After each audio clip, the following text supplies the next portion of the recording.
বিয়ের 2 দিন পর ডিভোর্স পেপার হাতে পেয়ে পায়ের নিচ থেকে মাটি সরে যায় নিয়তির। যাকে নিয়ে এত স্বপ্ন দেখা, যাকে নিয়ে সারা জীবনের জন্য ঘর বাঁধা, সে লোক তাকে ধোকা দিল। হপাস করে নিয়তি সোফায় বসে পড়ে। নির্মল কোমল কণ্ঠে মিষ্টি স্বরে বলে ওঠে, আমি তোমাকে নিজের ইচ্ছাতে বিয়ে করিনি। আমি তোমাকে নিজের সাথে জড়াতে পারবো না। তোমার সাথে যা হয়েছে তার জন্য আমাকে ক্ষমা করে দিও। নিয়তির কোনো সাড়া শব্দ নেই। নির্বাণের কথাগুলো শুনে যাচ্ছে। চারিদিকে অন্ধকার ঘনিয়ে আসছে। মাথার ওপর দিয়ে সব যাচ্ছে। মাথায় যেন আকাশ ভেঙে পড়েছে। নিয়তির 2 নয়ন থেকে অশ্রু গড়িয়ে পড়ছে। নিয়তির কোনো সাড়া শব্দ না পেয়ে নির্বাণ নিয়তির কাঁধে হাত রাখে। নিয়তি কাঁধে হালকা হাতের স্পর্শ পেয়ে কেঁপে ওঠে। নিয়তি চোখের জল মুছে ভাঙা গলায় বলে, আপনি এসব কি বলছেন? আমার সাথে নিশ্চয়ই মজা করছেন, তাই না? আমি তোমার সাথে কোনো মজা করছি না। আমি যা বলছি একদম সত্য কথা বলছি। আমি এই সম্পর্ক এগিয়ে নিয়ে যেতে পারবো না। নিয়তির অবস্থা বোঝার জন্য নিজেকে স্বাভাবিক করার চেষ্টা করে। কথা বলার শক্তি নেই। ডিভোর্স পেপারটা টি টেবিলে রেখে শক্তি না থাকা সত্ত্বেও দাঁড়িয়ে পড়ে। ভাঙা গলায় আটকে আটকে বলে ওঠে, তাহলে আপনি কেন আমাকে বিয়ে করলেন? আপনি বিয়েতে না করে দিতেন? কেন আমার জীবন নিয়ে খেললেন? আমি তো আপনার কোনো ক্ষতি করিনি। কেন আমার এত বড় ক্ষতি করলেন? ক্ষতির কথা আর দোষারোপের কথা শুনে নির্বন একটু রেগে যায়। নির্বন ক্ষোভ নিয়ে ঘৃণার সাথে বলে ওঠে, আমি তোমার জীবন নিয়ে খেলতে চাইনি। তোমার জীবন নিয়ে খেলেছে তোমার বাবা। আমি তোমাকে বিয়ে করেছি শুধু চাহিদা মেটানোর জন্য। নির্বন আরো কিছু বলতে নেবে তার আগেই নিয়তি নির্বনের গালে কষে একটা থাপ্পড় বসিয়ে দেয়। নির্বন নিয়তের এমন ব্যবহার দেখে রেগে যায়। নির্বনও কোনো অংশে কম নয়। সেও নিয়তিকে পাল্টা থাপ্পড় বসিয়ে দেয়। নিয়তি বিছানার ওপর ছিটকে পড়ে যায়। ঠোঁট ফেটে রক্ত বেরিয়ে আসে। নির্বন কর্কশ গলায় বলে ওঠে, তোমাদের মতো মেয়েদের সাথে এমনই হওয়া উচিত। তোমার বাবা তোমাকে আমার কাছে বিক্রি করে দিয়েছেন। আমি তোমাকে টাকার বিনিময়ে কিনে নিয়ে এসেছি। নিয়তি গালে হাত দিয়ে, আমাকে যা খুশি তাই বলেন, কিন্তু আমার বাবাকে নিয়ে কিছু বলবেন না। আমার কাছে আমার বাবা ঈশ্বর তুল্য। নিয়তির কথা শুনে নির্বন অট্ট হাসি দিয়ে, তোমার মতো বোকা মেয়ে এই দুনিয়াতে আর একটাও নেই। তুমি কি জানো আমি তোমাকে 2 দিনের জন্য বিয়ে করেছি? 2 দিনে তোমার রেট কত? নিয়তি চকিত হয়ে ঘৃণার সাথে উঁচু স্বরে, আমার রেট মানে? আপনি কি আমাকে বাজারের মেয়ে ভাবছেন? আমার রেট থাকবে? তুমি বাজারের মেয়েদের থেকে কোনো অংশেই কম নয়। তোমার বাবা তোমাকে দিয়ে ব্যবসা শুরু করে দিয়েছেন। 2 দিনের জন্য আমার কাছ থেকে তোমার বাবা পুরো 5 লক্ষ টাকা নিয়েছেন। নিয়তি তীক্ষ্ণ দৃষ্টি নিক্ষেপ করে চিৎকার করে, আর একটা বাজে কথা বললে আমার থেকে খারাপ কেউ হবে না। একবার ডিভোর্স পেপার হাতে ধরিয়ে দিয়ে বলেছেন ডিভোর্স দিবেন, আবার এখন মিথ্যা অপবাদ দিচ্ছেন। নিয়তি মুখ চেপে ধরে। আমার সামনে উঁচু স্বরে কথা বলার স্পর্ধা দেখাবে না। এখনো তুমি আমার রক্ষিতা। 48 ঘন্টা এখনো পূর্ণ হয়নি। রক্ষিতা বলেই তোমার সাথে 2 দিন বিছানা শেয়ার করেছি। তার মানে আপনি আমাকে চাহিদা মেটানোর জন্য কাছে টেনে নিয়েছিলেন। আপনি সেগুলো ভালোবাসা ছিল না, সবগুলো আপনার মোহ চাহিদা ছিল। ছি, আপনার প্রতি আমার লজ্জা হচ্ছে। লজ্জা আমাকে না করে তোমার বাবাকে করো। আমি শুধু আমার টাকা তুলে নেওয়ার জন্য তোমার সাথে এসব কিছু করেছি। কোনো কিছু তো পতিত ফেলে রাখা যায় না। নিয়তি আরো রেগে যায়। রাগের কারণে নিয়তির গলার শিরা লাল হয়ে ফুলে ওঠে। নিয়তি নিচু স্বরে বলে, আপনি অন্যের ঘাড়ে দোষ চাপাতে খুব নিজের দোষ অন্যের ঘাড়ে চাপাতে খুব ভালো লাগে। নির্বন চোখ পাকিয়ে অগ্নি দৃষ্টি নিক্ষেপ করে। আমি কারোর উপর নিজের দোষ চাপাই না। আমার কাছে সব প্রমাণ আছে। আমি প্রমাণ করে দিতে পারি। হুম, দেখান সব প্রমাণ। আমিও দেখতে চাই আপনি কতটা নিচে নামতে পারেন। আমিও দেখি কিভাবে আমার সিথি সিঁদুর কেড়ে নেন। নির্বন মুখ ভেঙচি কেটে মুচকি হেসে, তোমার সিঁথিতে কোনো সিঁদুর নেই। তোমার সিঁথিতে লাল রং। আমি তোমার মাথায় সিঁদুর দিব ভাবলে কিভাবে? নিয়তি নিজের স্মৃতিতে হাত দিয়ে, আপনি এসব কি বলছেন? আপনি নিজে আপনার মা বাবার সামনে, মন্দিরের সামনে আমার মাথায় সিঁদুর পরিয়েছেন। হ্যাঁ, সিঁদুরের জায়গায় রং ছিল। আর তুমি যাদের আমার মা বাবা ভাবছো তারা কেউ আমার মা বাবা নয়। তাদেরকে টাকার বিনিময়ে হায়ার করা হয়েছে। আর হ্যাঁ, তোমাকে এত কিছু বলে কী লাভ? ডিভোর্স পেপারে সাইন করে দিলেই হতো। আরে, ডিভোর্স পেপার দিয়ে কি হবে? আমি তোমাকে বিয়ে করিনি। কিছুক্ষণ পর তোমার বাবা তোমাকে নিতে চলে আসবে। তখন বুঝতে পারবে আমি মিথ্যা কথা বলিনি। নিয়তি কিছু বলতে নেবে তার আগেই নির্বন রুম থেকে বাইরে চলে আসি। নিয়তি ঠপাস করে বিছানায় বসে পড়ে। বিছানার চাদর চেপে ধরে কান্না করতে থাকে। চোখের জল আজ কোনো বাধা মানছে না। নিয়তির দুইটো নয়ন দুইটা নদী হয়ে বয়ে যাচ্ছে। নিয়তি বাস্তবতাকে কিছুতেই মেনে নিতে পারছে না। নিয়তি একবার নির্বনের কথা ভেবে যাচ্ছে, আর একবার তার বাবার কথা ভেবে যাচ্ছে। তার বাবা কি সত্যি তার সাথে এমন করেছে? নিয়তি চোখে জল মুছে সবকিছু বোঝার চেষ্টা করে। নিয়তি চোখে জল মুছে ঠিক করে নেয় সে সবকিছু খুঁজে বের করবে। নিয়তি দরজা খুলে ডাইনিং রুমে চলে আসে। ডাইনিং রুমে নির্বন বসে বসে সিগারেট খাচ্ছিল। নিয়তি নির্বনের হাত ধরে ফেলে। নির্বন নিয়তির কাছ থেকে হাত উঠিয়ে নেয়।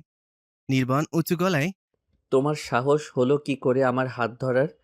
নিয়তি মাথা উঁচু করে টলমল চোখে, ভুল করলে ক্ষমা করবেন। আপনার সাথে আমার কিছু কথা আছে। প্লিজ আমার সাথে রুমে আসেন। আমাকে কি তোমার চাকর মনে হয়? আমি তোমার কথাই রুমে যাব। আমি এখানে বসে আছি, তোমার বাবা এখন আসবে। নিয়তি নির্বনের পায়ে পড়ে যায়। পা ধরে বলে ওঠে, আপনি যা খুশি তাই মনে করেন। প্লিজ আমার সাথে একটু রুমে আসেন। আপনার সাথে আমার কিছু গুরুত্বপূর্ণ কথা আছে। নিয়তির আকুতি শুনে নির্বন নিয়তির কথা মতন রুমে আসে। নিয়তি রুমের দরজা বন্ধ করে বলে ওঠে, প্লিজ আমাকে সাহায্য করবেন। নির্বন ভুরু কুচকিয়ে, আমি তোমাকে কেন সাহায্য করতে যাব? আমার কাজ হয়ে গেছে, এখন তুমি যেতে পারো। তোমার প্রতি আমার কোনো ইন্টারেস্ট নেই। এখন আমার নতুন পাখি লাগবে, তোমার মতো একদম ভার্জিন। নির্বনের কথাগুলো নিয়তির গায়ে কাটার মতন বিঁধে যাচ্ছে। তবুও নির্বনের মুখ থেকে বাজে কথা শুনছে। একজন মানুষ কতটা খারাপ হলে এমন কথা বলতে পারে? নিয়তি টলমল চোখে বলে ওঠে, আমাকে একটা কথা বলবেন। কি কথা? আমার হাতে তেমন সময় নেই। কি শুনতে চাও? তাড়াতাড়ি বলো। ডিভোর্সের বিষয়টা আপনি নিয়েছেন নাকি বাবা? প্লিজ আমার প্রশ্ন অ্যাভয়েড করবেন না। আমার মাথায় ডিভোর্সের কোনো ধারণা আসেনি। আমার চাহিদা মেটানোর পর তাকে এমনি তাড়িয়ে দেই। তোমার বাবাই এসব করেছেন। এতে তোমার গায়ে কোনো কলঙ্কের দাগ পড়বে না। তোমাকে যেন তোমার বাবা আর একটা মুরগির কাছে বিক্রি করে দিতে পারেন। আমি বাবাকে ফোন করে কিছু বলিনি। তিনি আসলে সব প্রমাণ হয়ে যাবে। আপনি সত্য বলছেন কিনা মিথ্যা বলছেন। নির্বন চৌধুরী তোমার মতো 2 টাকার মেয়ের সাথে মিথ্যা কথা বলতে যাবে কেন? কেনই বা সত্যি কথা বলতে যাব? তোমার মতো কত মেয়ে নির্বন চৌধুরীর জন্য পাগল। নিয়তি মনে মনে বলে ওঠে, আপনি কেমন দুশ্চরিত্র মানুষ আমি হাড়ে হাড়ে বুঝে গেছি। আপনার সব মেয়েদের প্রতি লোভ। খাসা মেয়ে খুঁজে যাচ্ছেন। এখন আপনার কথা মেনে নিচ্ছি। তারপর আমি আপনাকে কিভাবে নাচাই দেখে যান। আমার হাতে সময় নেই, যা বলার তাড়াতাড়ি বলো। আমি ডাইনিং রুমে যাচ্ছি, তোমার বাবা এসে পড়েছে। আমার একটা কথা রাখবেন। কি কথা? কি বলতে চাও তা সরাসরি বলো। আমি নাটক একদম পছন্দ করি না। আপনি প্লিজ বাবার সামনে একটাও কথা বলবেন না। আপনি শুধু বাবার সামনে চুপ করে দাঁড়িয়ে থাকবেন। যা বলার আমিই বলবো। ওকে, আমার সাথে যেহেতু রাত কাটিয়ে এছো তার বিনিময়ে এই কাজটুকু করে দিব। কোনো চিন্তা করো না, আমি কোনো কথা বলবো না। নির্বন নিয়তির আর কোনো কথা না শুনে ডাইনিং রুমে চলে আসে। নিয়তিও নির্বনের পিছু পিছু ডাইনিং রুমে চলে আসে। নির্বনের থেকে একটু দূরে বসে কান্না করে যাচ্ছে। চোখের জল আটকে রাখার অনেক চেষ্টা করে যাচ্ছে, কিন্তু বারংবার ব্যর্থ হচ্ছে। নির্বনের কথা মতন কিছু সময়ের মাঝে নিয়তির বাবা বাড়িতে আসে। নিয়তির বাবা রুমের ভেতরে পা রাখতেই নিয়তি দৌড়ে তার বাবাকে জড়িয়ে ধরে। নিয়তি তার বাবাকে জড়িয়ে ধরেই হাউমাউ করে কাঁদতে শুরু করে। বাবা মায়ের ভালোবাসায় কোনো খুঁত নেই। নিয়তির বাবা নিয়তির মাথায় হাত বুলিয়ে দিচ্ছে। এতে নিয়তির বিশ্বাস হয় তার বাবা নির্বনের বিষয়ে কিছু জানে না। নির্বন তাকে সব মিথ্যা বলেছে। নিয়তির অটুট বিশ্বাস ভেঙে দিয়ে নিয়তির বাবা অভিনয়ের সাথে ন্যাকা কান্না করে বলে ওঠে, ভাগ্য আমরা নির্ণয় করতে পারি না। তোমার ভাগ্যে যা ছিল তাই হয়েছে। এমন বাজে ছেলের সাথে তোমাকে আর থাকতে হবে না। যে ছেলে বিয়ের 2 দিন পর ডিভোর্স দেয়, তার সাথে না থাকাই ভালো। তোমাকে আর আমি এখানে রেখে যাব না। নিয়তি তার বাবার কথা শুনে বড় ধরনের একটা শক খায়। নিয়তি বুঝতে পারছে না এই লোকটাই তার বাবা। শেষে কিনা নিজের বাবাই নিজের জীবনের সাথে এত বড় খেলা খেললো। নিয়তি তার বাবাকে ছেড়ে দিয়ে দু কদম পিছিয়ে যায়। নিয়তির বাবা ডেভিল মার্কা মুচকি হাসি দিয়ে বলে, নিয়তি, আমি এই নির্বনকে কিছুতেই ছাড়বো না। আমি নির্বনকে জেলের ভাত খাইয়েই ছাড়বো। আমার মেয়ের জীবনের 12টা বাজিয়ে সে কখনো শান্তিতে থাকতে পারবে না। নিয়তি আরো জোরে চিৎকার করে হাউমাউ করে কেঁদে ফেলল। আর কষ্ট লুকিয়ে রাখতে পারল না। হাত পা ছড়িয়ে ফ্লোরে বসে পড়ে। নিয়তি বুঝতে পারছে না সে এখন কি করবে। সে তার বাবার কাছে যাবে নাকি নির্বাণের সাথে থেকে যাবে। কিভাবেই বা নির্বাণের সাথে থাকবে। তাদের তো বিয়েই হয়নি। আর তার বাবার সাথেই বা কিভাবে যাবে। তার বাবা আবার কোনো বড়লোকের ছেলের কাছে বিক্রি করে দেবে না তো। নির্বাণ এবং নিয়তির বাবা দুজনেই নিয়তির কাঁধে হাত রাখে। নিয়তি নির্বাণকে জড়িয়ে ধরে। এতে নির্বাণ অনেক ভয় পেয়ে যায়। মিনিট পাঁচেক পর নিয়তি চোখের জল মুছে উঠে দাঁড়ায়। নিয়তি নিজেকে স্বাভাবিক রাখার চেষ্টা করে। বাবা, আপনি আমার চোখের সামনে থেকে এখনই চলে যান। আমি কিছু করে বসি তার আগেই আপনি চলে যান। এমন করো না। আসো, আমরা বাড়িতে চলে যাই। নিয়তি ক্ষোভ নিয়ে ঘৃণার সাথে তিক্ত স্বরে, ছি বাবা, আপনি আপনার আদরের মেয়ের সাথে এমন ব্যবহার করতে পারলেন? আমি আপনাকে খুব বিশ্বাস করতাম। আপনার কথা অন্ধের মতো বিশ্বাস করতাম। কোনোদিন ভালোবাসায় ত্রুটি রাখিনি। কিন্তু আজ আপনাকে ততটাই অবিশ্বাস ও ঘৃণা করি। নিয়তির বাবা চোখ পাকিয়ে, আমি এই নির্বনকে ছাড়বো না। এর জন্য আজ আমার মেয়ে পাগল হয়ে গেছে। নিয়তির বাবা নির্বাণের দিকে তেড়ে গেলে নিয়তি নির্বাণের সামনে দাঁড়ায়। নিয়তি চোখ রাঙিয়ে বলে ওঠে, আমার স্বামীর গায়ে ফুলের টোকাও দেওয়ার চেষ্টা করবেন না। নিয়তির বাবা চকিত হয়ে, তোমার স্বামী মানে? তোমাদের তো ডিভোর্স হয়ে গেছে। নিয়তি মুচকি হাসে। বাবা, আপনি মনে হয় পাগল হয়ে গেছেন। বাংলাদেশে এমন কোনো কোর্ট নেই যেখানে বিয়ের 2 দিন পর ডিভোর্স পেপার তৈরি করা যায়। আর হ্যাঁ, আমার স্বামী আমাকে কোনো ডিভোর্স দেয়নি। নিয়তির কথা শুনে নির্বাণ, নিয়তির বাবা দুইজনই অবাক। নির্বাণ বুঝতে পারছে না নিয়তি কেন এমন কথা বলছে। নিয়তির বাবার মুখটা দেখার মতন হয়েছে। বাংলার পাঁচের মতন মুখ কালো করে অদূরে দাঁড়িয়ে আছে। মেয়ের সামনে নিজের মুখোশ খুলে পড়ে যায়। নিয়তি ঘৃণার সাথে বলে ওঠে, আপনি আমার জন্মদাতা পিতা হয়ে আমার সাথে এমন করতে পারলেন? আপনাদের জন্য এই পৃথিবীর অনেক মেয়ে তাদের আত্মীয় স্বজনদের বিশ্বাস করতে পারে না। আপনাকে আমি 1 মিনিট সময় দিচ্ছি। এর মাঝে এখান থেকে বের হয়ে যান। নিয়তির বাবার মুখ নিচু হয়ে যায়। নিয়তির বাবা নির্বাণের দিকে আঙুল তুলে চলে যান। নিয়তি কান্নায় ভেঙে পড়ে। নির্বাণ নিয়তির কথা শুনে একটা ঘরে চলে যায়। নির্বাণ বুঝতে পারছে না সে কি করবে। নির্বাণ কাঁপা কাঁপা হাতে নিয়তির কাঁধে হাত রাখে। নিয়তি নির্বাণের হাতের স্পর্শ পেয়ে নির্বাণকে জড়িয়ে ধরে। নিয়তি হাউমাউ করে কান্না করে দেয়। নির্বাণ কি বলবে বুঝতে পারছে না। নিয়তি কান্নাজড়িত কণ্ঠে বলে ওঠে, প্লিজ আমাকে তাড়িয়ে দিবেন না। আমি জানি আমাদের বিয়ে হয়নি, কিন্তু আমাদের মাঝে সব হয়ে গেছে। আমি আমার জীবনের সবটুকু অংশ আপনাকে দিয়ে দিছি। নির্বাণ কোমল কণ্ঠে বলে ওঠে, প্লিজ নিয়তি, আমি তোমার সাথে যা করেছি আমার চাহিদা মেটানোর জন্য করেছি। আমি চাহিদা মেটানোর জন্য সব করতে পারি। আমি জানি তোমার সাথে অন্যায় করেছি, কিন্তু তোমাকে আমার সাথে রাখা সম্ভব নয়। প্লিজ আমাকে তাড়িয়ে দিবেন না। আমাকে তাড়িয়ে দিয়ে আমি কোথায় যাব? এখান থেকে বের হলে আমার মারা যাওয়া ছাড়া কোনো উপায় থাকবে না। নির্বাণ ওপরের দিকে তাকিয়ে আছে। নিয়তের ইনোসেন্ট মুখ দেখে মায়া হচ্ছে, আবার নিয়তের প্রতি বিরক্তিও চলে আসছে। আজ নিয়তির যা হয়েছে সব নির্বাণের জন্য হয়েছে। নির্বাণ একবার নিজেকে অপরাধী ভাবছে, আবার এটাও মাথায় আসছে যা করেছে সব নিজের টাকা দিয়ে করেছে। আবার এটাও মাথায় আসছে চরিত্র সবকিছুর ঊর্ধ্বে। চরিত্রের সামনে বাড়ি গাড়ি টাকা পয়সা সব অচল। নির্বাণ দুই নৌকায় পা দিয়ে রেখেছে। নিয়তি কান্নাজড়িত মায়াভরা কণ্ঠে বলে ওঠে, আপনি কিছু বলছেন না কেন? আপনার কাছে আপনার টাকাই বেশি হলো? আমাকে না হয় আপনার বাসার কাজের লোক বানিয়ে রেখে দিবেন। নির্বাণ হাঁপ ছেড়ে বেঁচে যায় নিয়তির কথা শুনে।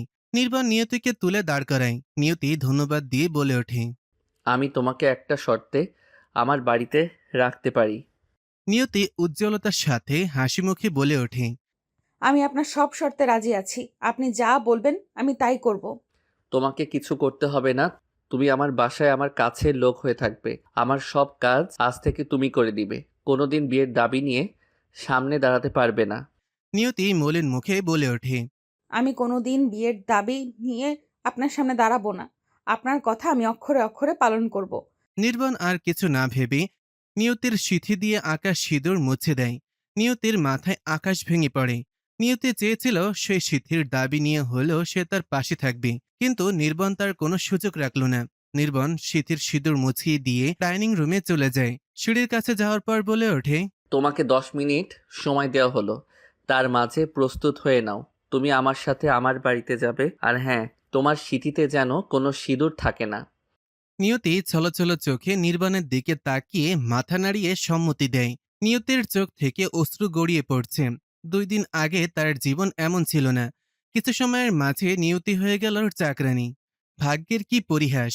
প্রচুর অর্থবিত্ত না থাকলেও আদর্শ পরিবারের মেয়ে হয়ে আজ হয়ে গেল একটা চাকরানী। নিজেকে দেখে আজ নিজেরই করুণা হচ্ছে। নির্বাণ ডাইনিং রুমে এসে দেখে নিয়তি সেই একইভাবে এক ধ্যানে দাঁড়িয়ে আছে। নির্বাণ জানতো নিয়তি এই ধাক্কা থেকে উঠে দাঁড়াতে একটু সময় লাগবে। নিয়তি নিজের ব্যাগ গোছাতে যাবে না, তাই নির্বাণ নিজের ব্যাগ সহ নিয়তির ব্যাগ গুছিয়ে ডাইনিং রুমে নিয়ে আসে। নিয়তির কাঁধে হাত রাখতেই নিয়তি চমকে ওঠে। নির্বাণ অভয় বাণী দিয়ে বলে, ভয় পাওয়ার কোনো কারণ নেই। এভাবে কি ভাবছো আমাকে বাড়ি ফিরতে হবে? নিয়তি কষ্টভরা কণ্ঠে ছলছল নয়নে বলে ওঠে, আমি এক্ষুনি রেডি হয়ে আসতেছি। আমাকে 2 মিনিট সময় দেন। তোমাকে কিছু করতে হবে না। আমি তোমার ব্যাগ গুছিয়ে নিয়ে এসেছি। তোমার যা ছিল সব কিছু নিয়ে এসেছি। নিয়তি নির্বনের কথা শুনে একটা প্রাণবন্ত উৎসবমুখর হাসি দিল, যদিও বুকের মাঝে হাজারো কষ্টের পাহাড় জমে আছে। নিয়তি হতভম্ব হয়ে নির্বনের বাড়ি দেখে যাচ্ছে। 3 তলা বিশিষ্ট বাড়ি, অনেক সুন্দর করে সাজানো, দেখলে মন ভরে যায়। নিয়তি মুগ্ধ নয়নে দেখে যাচ্ছে। অল্প বয়সী একটা তরুণীর সাথে ধাক্কা খায়। নিয়তি বুঝতে পারছে না অল্প বয়সী তরুণীটা কে। নিয়তি কিছু বলতে নেবে তার আগে তরুণীটি চোর বলে দৌড়ে বাড়ির ভেতরে চলে যায়। নির্বাণ মুচকি হেসে বলে ওঠে, ও বাচ্চা মানুষ, ওর কথাই কিছু মনে করো না। তোমাকে হুট করে দেখে চোর ভেবে নিয়েছে। আমার ছোট বোন ছোঁয়া, ওর মন ভীষণ ভালো।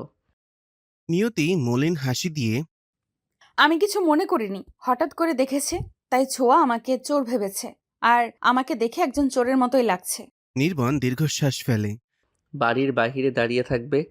বাড়ির ভিতরে যাওয়া যাক। কথা না বাড়িয়ে বাড়ির ভিতরে চলো। নিয়তি বাড়ির ভেতরে পা রাখতেই নির্বনের বোন দৌড়ে আসে নিয়তির সামনে। নিয়তিকে দেখেই তেলেবেগুনে জ্বলে ওঠে। চোখ রাঙিয়ে সমস্ত শক্তি দিয়ে নিয়তির গালে কষে চড় বসিয়ে দেয়। নিয়তির গালে 5 আঙ্গুলের দাগ পড়ে যায়। ছোঁয়া চিৎকার করে বলে ওঠে, এই ছোট লোকের বাচ্চা, তুই এখানে কি করছিস? হ্যাঁ, তোর এত বড় সাহস, তুই আমার বাড়িতে ঢুকে পড়েছিস। বাড়ির বাহিরে চুরি করে তোর স্বাদ মিটেনি, তাই না? এখন বাড়ির ভেতরেই চুরি করতে এসেছিস। নিয়তি হতভম্ব হয়ে গালে হাত দিয়ে অদূরে দাঁড়িয়ে কান্না করছে। নিয়তির জীবনে শুধু কষ্ট ছাড়া আর কিছুই নেই। এক ফোঁটা সুখ লিখে রাখেনি ভগবান। ছোটবেলা মাকে হারিয়েছে। মায়ের ভালোবাসা কোনোদিন পেল না। বাবা থেকেও না থাকার মতো। বাবা টাকার বিনিময়ে তাকে আজ বিক্রি করে দিয়েছেন। মানুষের ভোগের সামগ্রী হয়ে গেছে নিয়তি। নিয়তি শুধু নির্বাণের দিকে তাকিয়ে আছে। নির্বাণ কোনো প্রতিবাদ করে কিনা। ছোঁয়া রেগে বলে ওঠে, তুই এখনোই এখানে দাঁড়িয়ে আছিস? বাড়ি থেকে এক্ষুনি বের হ যা। নির্বাণ নিয়তির দিকে তাকিয়ে ছোঁয়ার কাঁধে হাত রেখে বলে ওঠে, ও এখানে চুরি করতে আসেনি। আজ থেকে নিয়তি এই বাসায় কাজ করবে। সে এই বাসার কাজের লোক হয়ে থাকবে। ছোঁয়া অহংকারের সাথে বলে ওঠে, এই মেয়ে, তুই কোনোদিন আমার সামনে আসবি না। গাইয়া মেয়ে কোথাকার, আমার সামনে আসলে লাথি দিয়ে বাহিরে ফেলে আসবো। ছোঁয়া ফ্রিজ থেকে আইসক্রিম নিয়ে খেতে খেতে ওপরে চলে যায়। ডাইনিং রুমে শব্দ শুনে হুইল চেয়ারে করে মাঝবয়সী একজন ভদ্রমহিলা আসেন। নির্বাণ ভদ্রমহিলাটাকে দেখে দৌড়ে যান। ভদ্রমহিলাটা সামনে হাঁটু গেড়ে বসে কোলে মাথা রাখে। মহিলাটা বলে ওঠে, নির্বন ছোঁয়া এভাবে জোরে কথা বলল কেন? তার সাথে কে কি করেছে? নির্বাণ মুচকি হেসেই মা, ছোঁয়া নিয়তিকে দেখে এমন ব্যবহার করেছে, সে নিয়তিকে মেনে নিতে পারিনি। নিয়তিকে উদ্দেশ্য করে। নিয়তি আমার মা, মাকে প্রণাম করো। নিয়তি ধীর পায়ে এগিয়ে এসে নির্বাণের মায়ের পা স্পর্শ করে প্রণাম করে নিল। নির্বাণের মাথা নিয়তির মাথায় হাত রেখে আশীর্বাদ করেন। নিয়তির চোখের জল মুছে দিয়ে বলে ওঠেন, খুব মিষ্টি একটা মেয়ে। ছোঁয়ার ব্যবহারে মন খারাপ করো না। ছোঁয়া একটু অহংকারী মেয়ে। সে গরিব দুঃখীদের একদম সহ্য করতে পারে না। তোমার কোনো কিছু দরকার পড়লে আমাকে বলবে। তুমি তোমার রুমে যাও, ফ্রেশ হয়ে কাল থেকে কাজ করলেই চলবে। নির্বাণকে উদ্দেশ্য করে। নিয়তিকে তার ঘর দেখিয়ে দাও, তাকে উপরতলায় ঘর দাও, সে অন্য সার্ভেন্টদের সাথে থাকতে পারবে না। নিয়তি নির্বাণের মায়ের ভালোবাসা পেয়ে সকল কষ্ট ভুলে যায়। এই বাড়িতে নির্বাণ ছোঁয়া উশৃঙ্খল ছেলে মেয়ে হলেও নির্বাণের মায়ের মন খুব ভালো। তিনি অল্পতেই সবাইকে আপন করে নেন। নিয়তি নির্বাণের রুমের সামনে দাঁড়িয়ে আছে। নির্বাণ এক ধ্যানে অফিসের কাজ করে যাচ্ছে। রুমের দ্বার খোলা রেখেই নিয়তি নির্বাণকে দেখে যাচ্ছে। নির্বাণ কাজ শেষ করে দ্বার বন্ধ না করে ঘুমিয়ে পড়ে। নির্বাণ ঘুমানোর পর নিয়তি ধীরে ধীরে নির্বাণের রুমে আসে। নির্বাণের গায়ে কম্বল টেনে দিয়ে মনে মনে বলে ওঠে নিয়তি। আপনি আমাকে স্ত্রী হিসেবে মানেন বা না মানেন, আমি আপনাকে স্বামী হিসেবে মেনে নিয়েছি। আপনার স্থান আমি অন্য কাউকে দিতে পারবো না, আর আপনাকে আমি অন্য কারো কাছে যেতে দিব না। আমি আপনাকে সব রকম অন্যায় কাজ থেকে বিরত রাখার চেষ্টা করব, আর কোনো মেয়ের জীবন নিয়ে আপনাকে খেলতে দিব না। নিয়তি নির্বাণের মাথায় হাত বুলিয়ে দিচ্ছে আর সকল রাগ অভিমান চোখের জলে খেয়ে ফেলে দিচ্ছে। কখন যে নিয়তি ঘুমিয়ে পড়েছে জানা নেই। ভোর 6টায় নিয়তির ঘুম ভেঙে যায়। নির্বাণ যেন কিছু জানতে না পারে সেজন্য তাড়াতাড়ি করে নির্বাণের রুম থেকে চলে আসে। ফ্রেশ হয়ে রান্নাবান্না করতে যায়। বাড়ির সকলের জন্য চা বসায়। নিয়তির বাবা অন্যত্র বিয়ে করায় নিয়তি রান্নাবান্নার সব কাজ ভালোভাবে শিখে নিয়েছে। সৎমায়ের ঘরে থাকতে হলে নিজেকেই সব কাজ করে থাকতে হয়। শুধু নিজের কাজ নয়, পরিবারের অন্যদের কাজও করে দিতে হয়। জুতা সেলাই থেকে চণ্ডী পাঠ সব করতে হয় যদি ঘরে সৎমা থাকে। নিয়তি প্রথমে চা নিয়ে যান নির্বাণের মায়ের ঘরে। তিনি বিছানা থেকে ওঠার চেষ্টা করেছেন। অ্যাক্সিডেন্টের কারণে নির্বাণের মায়ের কোমরের পাঁজরের হাড় ভেঙে যায়, যার ফলে তিনি আর হাঁটতে পারেন না, হুইল চেয়ারে করে চলাফেরা করেন। নিয়তি তাড়াতাড়ি করে নির্বাণের মায়ের কাছে আসে। তার মাকে অতি যত্ন সহকারে হুইল চেয়ারে বসিয়ে দেয়। নির্বাণের মা মুচকি হেসে বলে, এত সকালে তোমাকে উঠতে কে বলেছে? বাড়ির সকলের ঘুম সকাল 9টা না বাজলে ভাঙে না। তুমি 9টা অবধি ঘুমোতে পারো। নিয়তি চা এগিয়ে দিয়ে, না মা, আমি এত সকাল অবধি ঘুম আসি না। আমার অভ্যাস হয়ে গেছে সকাল সকাল ওঠা। গরম গরম চা খেয়ে নেন, ভালো লাগবে। নিয়তি হাত কাচুমাচু করে যাচ্ছে, কারণ সে হুট করেই বাড়ির মালকিনকে মা বলে সম্বোধন করেছে। অসহায় দৃষ্টিতে ছলছল নয়নে নিয়তি নির্বাণের মায়ের দিকে তাকিয়ে আছে। চায়ের কাপে চুমুক দিয়ে, বাহ, তুমি খুব ভালো চা বানাতে পারো। তোমার চা বানানোর হাত খুব ভালো। আমি কিন্তু প্রতিদিন তোমার হাতে চা খাবো। চায়ের কাপ টি টেবিলে রেখে নিয়তির হাত ধরে। খুব সুন্দর চা খাওয়ানোর জন্য মা বলার অধিকার দিয়ে দিলাম। মুখে এক রাশি আনন্দের হাসির রেখা টেনে বলে ওঠে, আজ থেকে আমি আপনাকে মা বলে ডাকতে পারবো। আমার আর কিচ্ছু লাগবে না। আমি পৃথিবীর সব থেকে বড় পাওয়া পেয়ে গেছি। নিয়তি, তোমার বাসা কই? তোমার বাবা মা কি করে? নির্বাণের মায়ের মুখে মা বাবার কথা শুনে নিয়তির হাসিটা নিমিষেই আষাঢ়ের ঘন ঘাটার মতো অন্ধকার নেমে আসে। নিয়তি মাথা নিচু করে বলে ওঠে, আমার মা বাবা কেউ নেই। আমার জন্মের কিছুদিন পর মা মারা যান।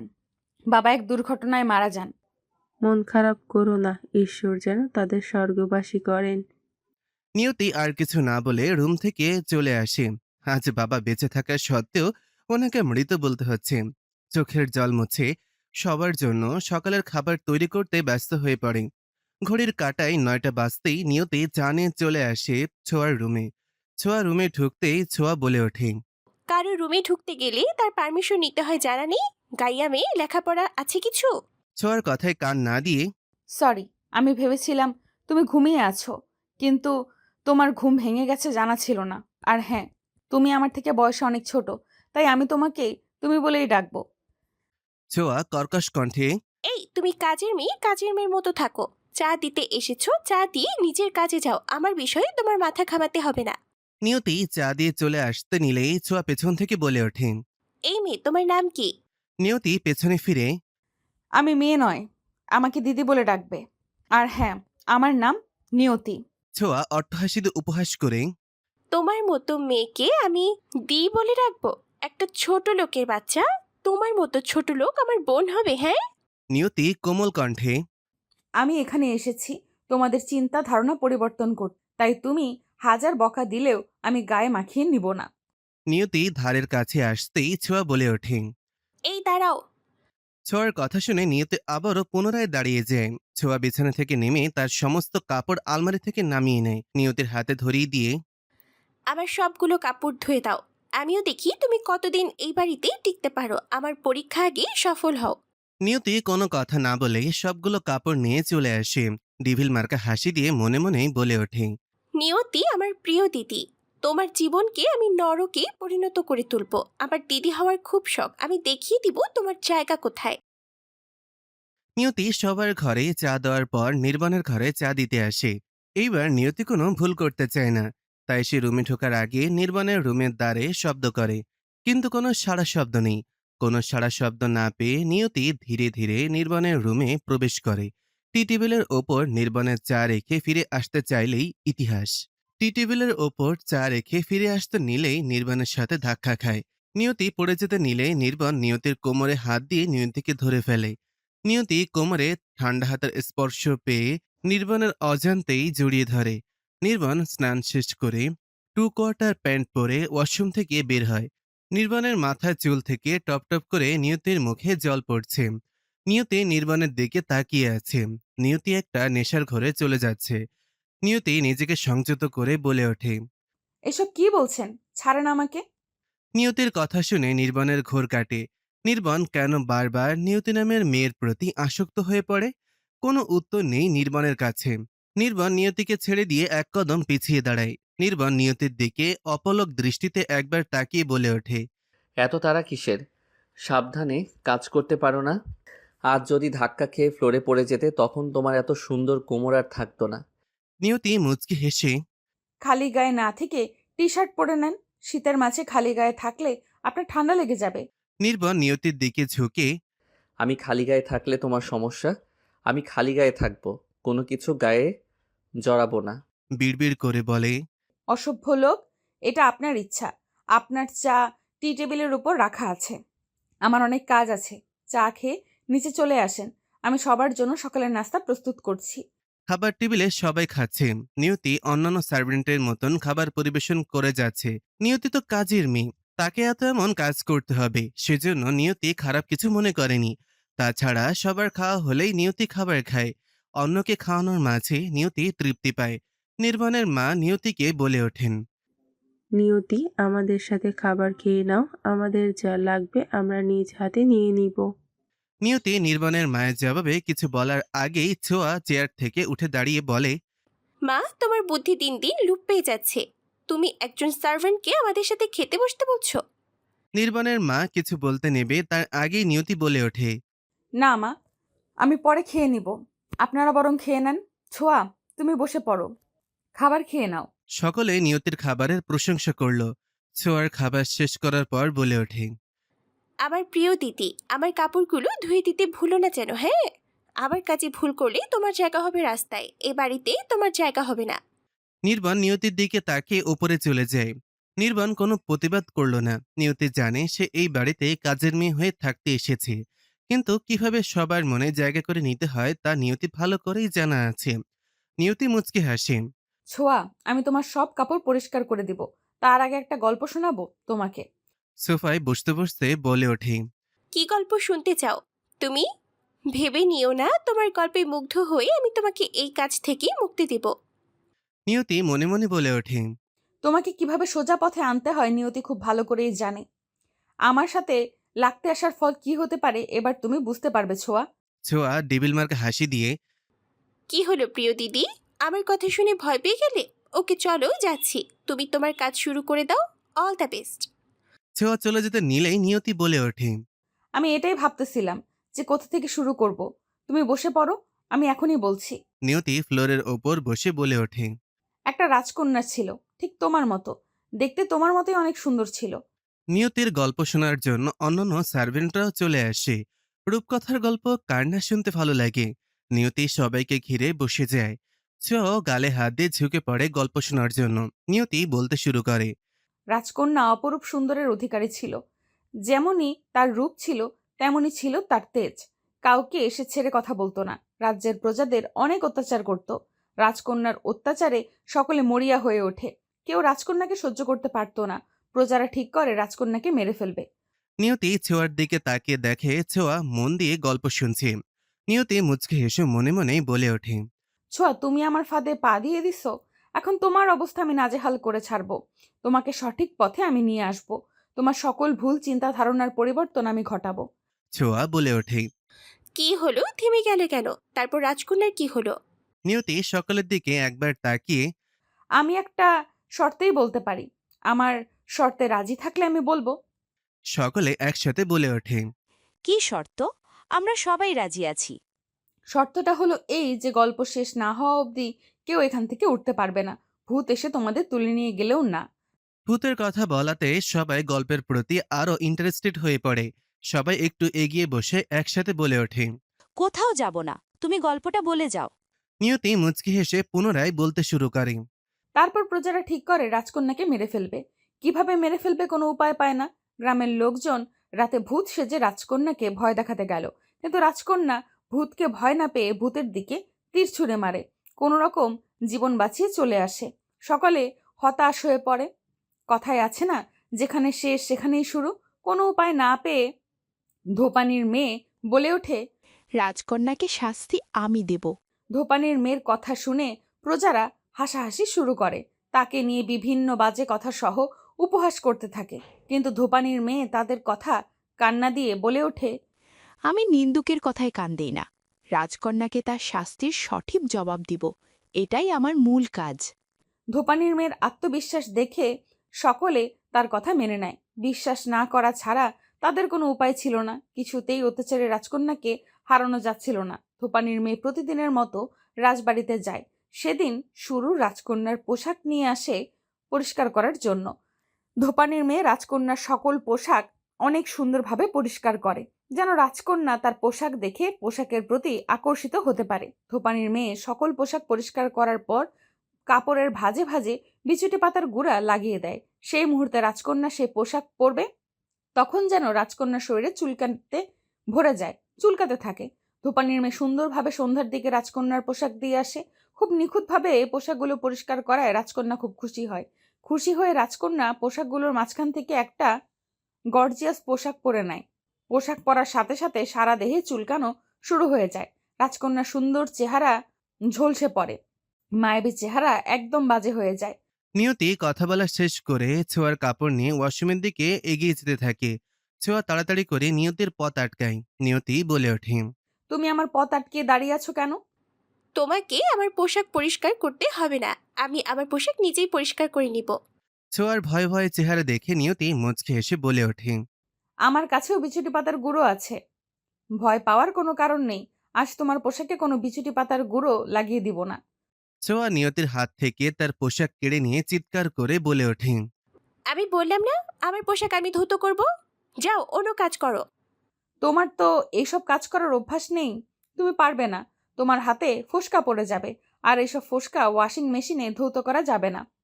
আমার পোশাক নিয়ে তোমাকে চিন্তা করতে হবে না, যাও এখান থেকে। নিয়তি মুচকি হেসে ছোঁয়ার সামনে থেকে চলে আসে।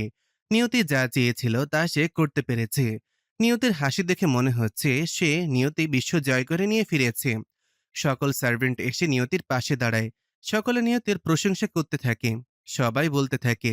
ছোঁয়া এতগুলো কাপড় কিভাবে পরিষ্কার করবে, তা এবার দেখার পালা। আমিও দেখব ছোঁয়া কিভাবে এতগুলো কাপড় পরিষ্কার করে। সবাই ওয়াশরুমের বাইরে দাঁড়িয়ে থেকে দেখছে ছোঁয়া কি করে। ছোঁয়া নিজের কাপড়গুলো ভালোভাবে পানিতে ভেজাতে পারছে না। অনেক কষ্ট করে সবগুলো কাপড় সাবানের পানিতে ভিজিয়ে নেয়। ইউটিউব দেখে দেখে কাপড় পরিষ্কার করার ট্রেনিং নিচ্ছে। কাপড়ের ওপর সাবান লাগাতে গিয়ে কাপড়ে পড়ে পড়ে যায়, যা দেখে সবাই হেসে ওঠে। ছোঁয়া আর পারছে না, না পারছে ভালো মতন কাচতে, না পারছে ভালোভাবে ধৌত করতে। ছোঁয়ার এমন নাজেহাল অবস্থা দেখে সকলে বিনোদন নিয়ে যাচ্ছে। ছোঁয়া সকলের হাসি দেখে ওয়াশরুমের দ্বার বন্ধ করে দেয়। নিয়তি নির্বাণের পছন্দের সব খাবার রান্না করে। নির্বাণের মায়ের কাছ থেকে নির্বাণের অফিসের ঠিকানা নেয়। নিয়তি একা একা চলে যেতে নিলে নির্বাণের মা বাড়ির গাড়িতে করে নিয়ে যেতে বলেন। নিয়তি নাকচ করে দিলেও জোর করে বাড়ির গাড়িতে করে পাঠিয়ে দেন। নিয়তি নির্বাণের অফিসের সামনে এসে এক কলিগের কাছ থেকে নির্বাণের কেবিনের সন্ধান নেয়। নিয়তি নির্বাণের কেবিনের কাছে এসে কেবিনের দ্বার শব্দ করে রুমে ঢুকেই রহস্য খুঁজে পায়। নির্বাণ পাগলের মতন আবিরের মাথা নিজের কোলে রেখে বলে যাচ্ছে। প্লিজ অধীর চোখ মেলে তাকা। তোর সাথে আর কখনো খারাপ ব্যবহার করব না। তুই উঠে দাঁড়া। নির্বাণকে দেখে মনে হচ্ছে নির্বাণ আবিরের সাথে কিছু করছে। আবির অচেতন হয়ে ফ্লোরে পড়ে আছে, কোনো সাড়া শব্দ নেই। নিয়তি নির্বাণের এমন অবস্থা দেখে তাড়াতাড়ি করে নির্বাণের কাছে আসে, নির্বাণের কাঁধে হাত রেখে বলে ওঠে। কি হয়েছে? এভাবে অচেতন হয়ে পড়ে আছে কেন? নির্বাণ নিয়তিকে দেখতে পেয়ে কিছুটা সাহস পায়। অসহায় দৃষ্টিতে নিয়তির দিকে তাকিয়ে ভয়ে ভয়ে বলে ওঠে। আমি কিছু করিনি নিয়তে, আমি সত্যি বলছি, আমি আবিরকে ইচ্ছা করে আঘাত করিনি। প্লিজ তুমি আবিরকে বাঁচিয়ে দাও। আমার তোমার কাছে হাত জোর করছি। ভয় পাওয়ার কিছু নেই। আবিরের কিছু হবে না, আপনি বরং জল নিয়ে আসেন। নির্বাণ আবিরের মাথা ফ্লোর থেকে রেখে জল নিয়ে এসে আবিরের মুখে ছিটিয়ে দেয়। তবু আবিরের জ্ঞান ফিরছে না। নির্বাণ মেয়ে মানুষের মতন কান্না করে যাচ্ছে। নিয়তি নির্বাণের কাঁধে হাত রেখে। এইভাবে ভেঙে পড়লে চলবে না, আপনি বরং অ্যাম্বুলেন্স ডাকেন। আবিরের কিছু হবে না তো? আমি আছি আবিরের কাছে, আপনি বরং অ্যাম্বুলেন্সকে ফোন দেন, যেন তাড়াতাড়ি আসে বলে দিবেন। নির্বাণ আর আবির খুব ভালো ফ্রেন্ড। সেই ছোটবেলা থেকে একে অপরের বন্ধু। তাদের মাঝে এর আগে এমন কখনো হয়নি। কখনো কেউ অন্যের দ্বারা আঘাত পায়নি। নির্বাণ মন দিয়ে অফিসের সব কাজ করে যাচ্ছে। এমন সময় আবির নির্বাণের কাছে আসে। কি রে, এত মন দিয়ে কি কাজ করিস? নির্বাণ ফাইলের দিকে দৃষ্টি রেখেই বলে ওঠে। নতুন একটা প্রজেক্টের কাজ পেয়েছি। আমি চাই সেই প্রজেক্টটা সর্বোচ্চ হোক। আর এই প্রজেক্টের সাথে আমার মান সম্মান জড়িয়ে আছে। চিন্তা করিস না, তোর প্রজেক্টেই বেস্ট হবে। তুই সেই ছোটবেলা থেকে অফিসের কাজ করে যাচ্ছিস, তোর প্রজেক্টের কাছে সব কিছু হার মানবে। খুব ভয় লাগছে। কিছু ভুল হয়ে গেলেই সব কিছু তছনছ হয়ে যাবে। আমার মান সম্মান সব এই প্রজেক্টের উপর জড়িয়ে আছে। এত চিন্তা করার কোনো কারণ নেই। তুই প্রজেক্টে হার মানলেও আমি তোকে আমার শালাবাবু বানাবো। শালাবাবু কথাটা নির্বাণ ভালোভাবে নিতে পারল না। নির্বাণ অগ্নিদৃষ্টি করে। আবির, তুই তোর লিমিটের মাঝে থাকবি। তুই ভুলেও আমার বোনের দিকে চোখ তুলে তাকাবি না। আবির আদিক্ষেতা দেখিয়ে নির্বাণের কাছে এসে ঘুরঘুর করে বলে ওঠে। তুই যাই বলিস না কেন, ছোঁয়া শুধু আবিরের। আবির ছোঁয়াকে ছাড়া অন্য কাউকে বিয়ে করবে না। নির্বাণ নিজের রাগ কন্ট্রোল করতে না পেরে আবিরকে ধাক্কা দেয়। আবির দেয়ালের সাথে বাড়ি খায়। সাথে সাথে আবির চিৎকার করে ফ্লোরে পড়ে যায়। নির্বাণ সারা রুমে পায়চারি করছে। তার মাথায় কিছু ঢুকছে না। অ্যাম্বুলেন্সের লোক ফোন ধরছে না। নিয়তি হুট করেই বলে ওঠে। আবিরের জ্ঞান ফিরেছে, আবির সুস্থ হয়ে যাবে, কোনো চিন্তা করতে হবে না। নির্বাণ তাড়াতাড়ি করে আবিরের কাছে আসে। আবির পিনপিন করে আঁখি মেলে তাকায়। আবির আঁখি মেলে তাকিয়ে কিছুই বুঝতে পারছে না। নির্বাণের চোখে মুখে ভয়ের আতঙ্ক। আবির ধীরে ধীরে বলে ওঠে। কি হয়েছে? তুই এভাবে ভয় পেয়ে আছিস কেন? নির্বাণ আবিরকে জড়িয়ে ধরে। তুই ঠিক আছিস তো?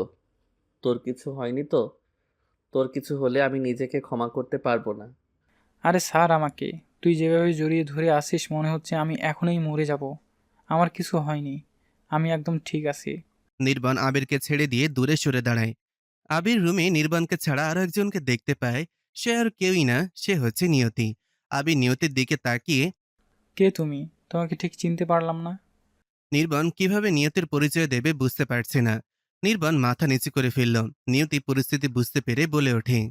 আমি স্যারদের বাসায় কাজ করি, স্যারের জন্য খাবার নিয়ে এসেছি। আবির এক পলক নিয়তির দিকে তাকিয়ে প্রশ্ন ছুড়ে দেয়। তোমাকে দেখে মনে হচ্ছে না তুমি নির্বনের বাসায় কাজ করো। কে তুমি? সত্যি করে বলবে? না, আপনি ভুল ভাবছেন, আমি সত্যিই সেই বাসায় কাজ করি, সবাই আমাকে খুব আদর করে। আমি ওই বাসায় আরও আগে গিয়েছি, কিন্তু তোমাকে কোনোদিন দেখতে পাইনি। কোনো একটা রহস্য তো আছেই। নির্বাণ আবিরের কাঁধে হাত রেখে বলে ওঠে।